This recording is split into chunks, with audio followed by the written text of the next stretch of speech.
Hey everyone, welcome back to the channel today. So I just want to talk a little bit here about some Dodge and Chrysler products and why, what some of my thoughts are on them. And first I want to talk about my fiance's Jeep Grand Cherokee 4xe that we purchased here about a month ago.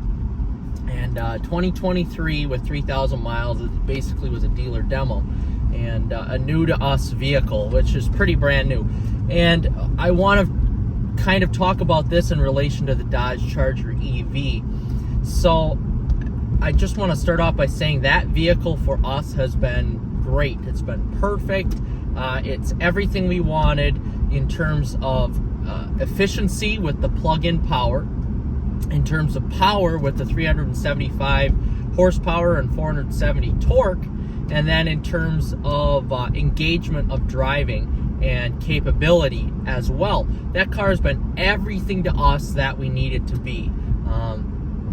It can handle snow just fine. I did have to order some new all-terrain tires for it though, but after we get those on, I mean, it's even going to handle snow that much better because of its capability.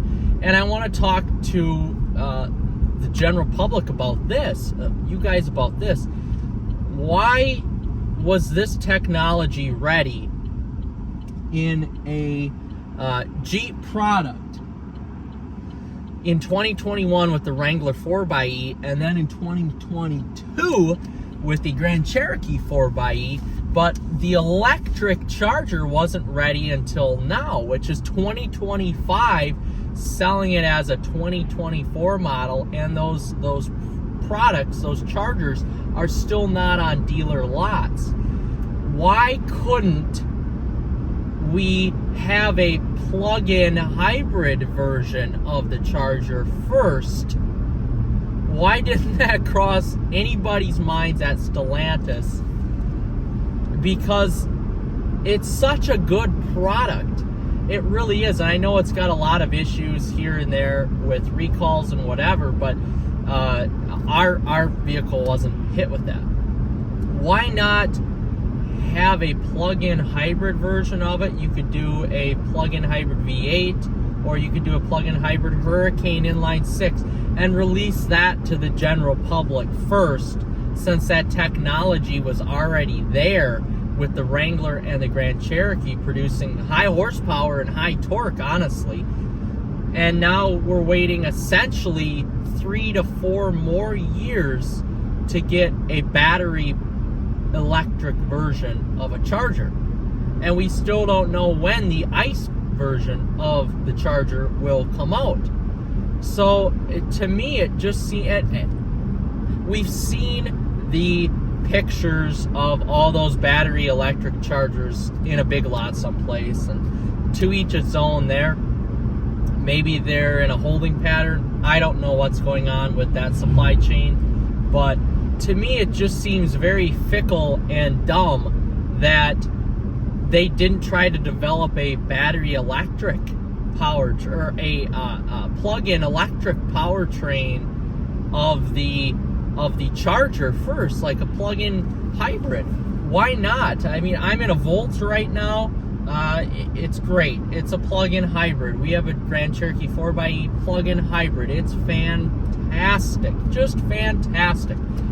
And granted, I do have 4 Mopars, 3 of them being SRT products, and 1 being a Monaco, a 1978 Dodge Monaco. And yes, those are all great. I love my V8s, but after driving that 4xe, I have to say it's the way of the future. Plug-in hybrids are the way of the future, especially in an area like where I live, in the middle of no place, with the most terrible infrastructure for charging you could imagine out there. I mean, the closest Tesla charger to me is 45 minutes away.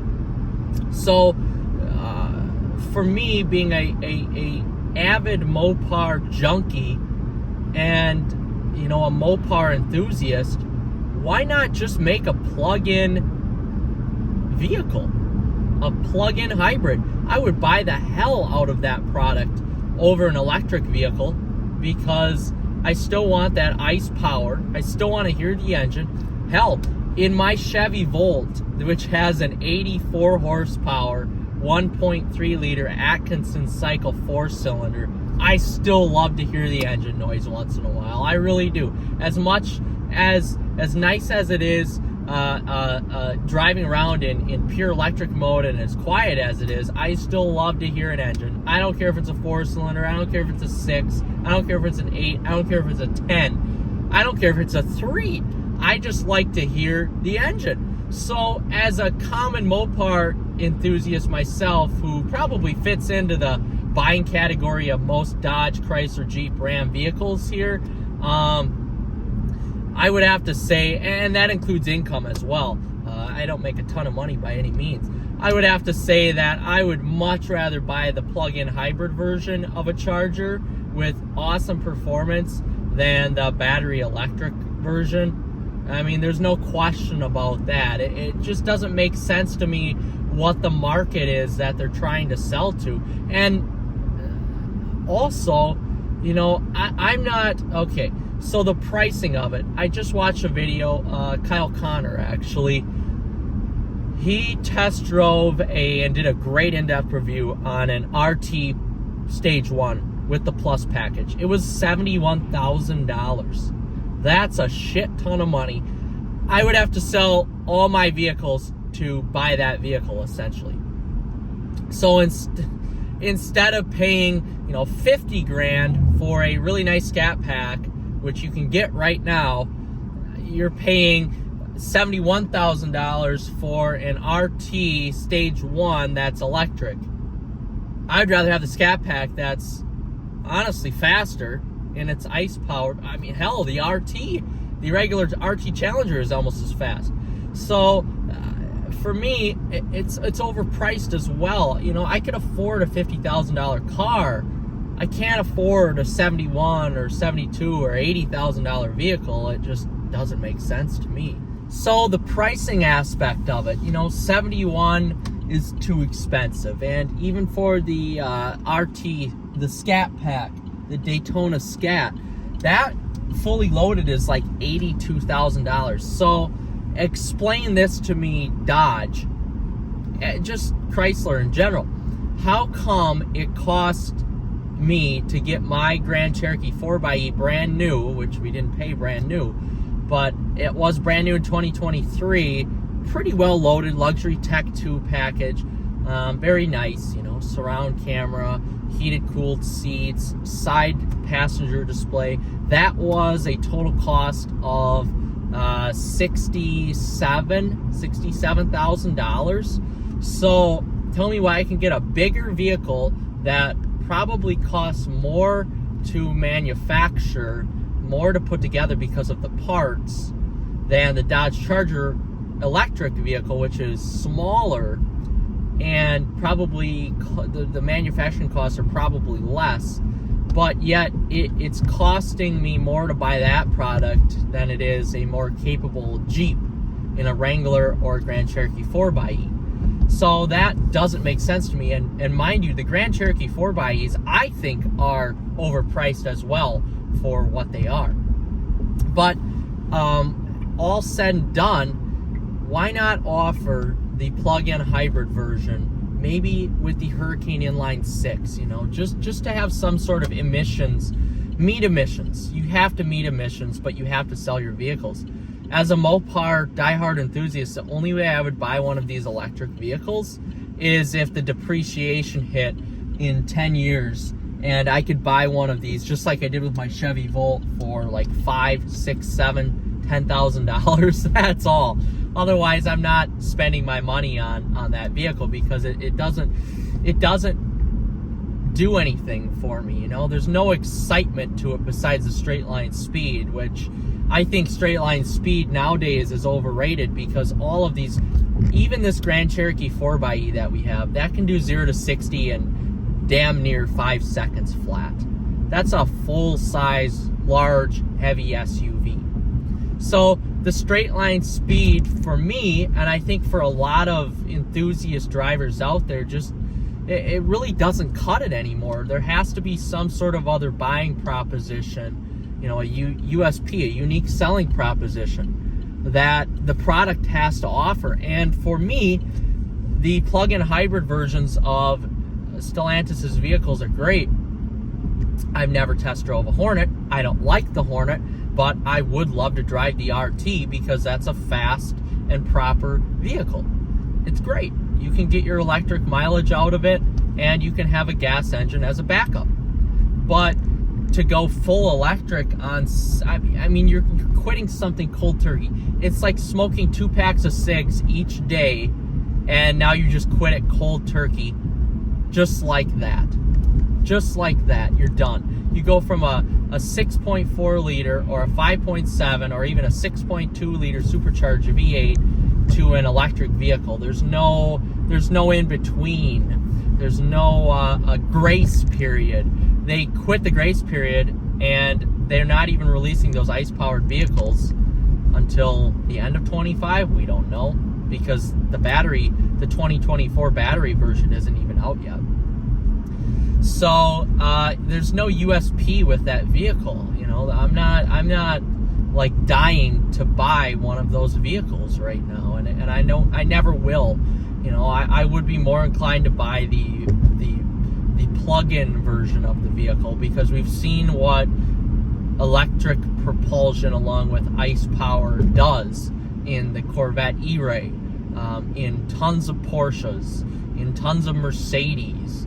It really boosts the performance. I drove a GLE 580 mild hybrid system, but it did have a battery pack in it. Oh my God, that was fast. That was faster than my SRT Jeep. It was crazy. It's awesome how much the product works with any sort of application. And I don't know why Dodge, having that technology already, I don't know why they didn't go ahead and provide us with that technology, let alone the price. It's just so frustrating to me. It really is, as somebody who, like I said before, is a Mopar junkie.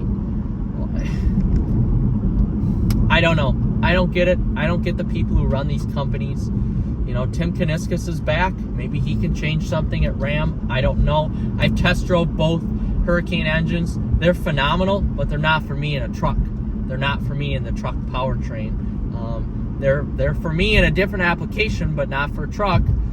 They're for me in an SUV, but not in a truck. I want a robust V8. Ford and Chevy are still offering a robust V8. What that company is doing is making no sense to me, and I hope that something can get figured out here. I've heard that those Chargers are being set in a holding pattern because of the election. I don't know. That's all hearsay. I don't think that's true at all. The company wants to sell their product, and they want to make money, so there's some reason why those aren't coming out yet. For me, it's way overpriced for what you get. There's no USP with the vehicle, because what you're getting in terms of performance, you can buy in a Tesla, you can buy in a Hyundai Ioniq N for cheaper. So for me, I guess I'm not excited about the product, and I'm scratching my head as to why they didn't come out with a plug-in hybrid, since they already have that technology with the Jeep 4xe systems. What are you thinking?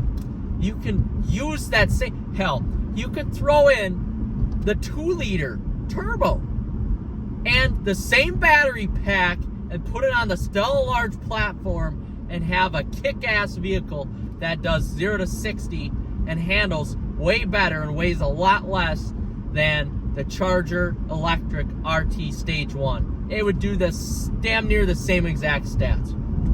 So, I don't know why Dodge, well, I do know why. It was partly Carlos Tavares had his head up his butt so far and couldn't see the future. And now this company is on the verge of going under. And it's frustrating to me.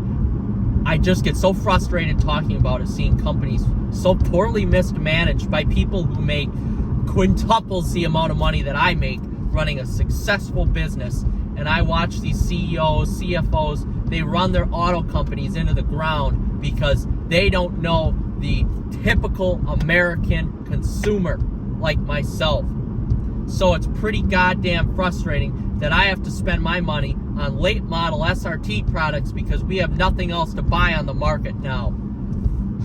So with that being said, I'm going to leave it on that. I'm a pissed off person right now talking about Mopar, and we'll see you in the next one. Like and subscribe.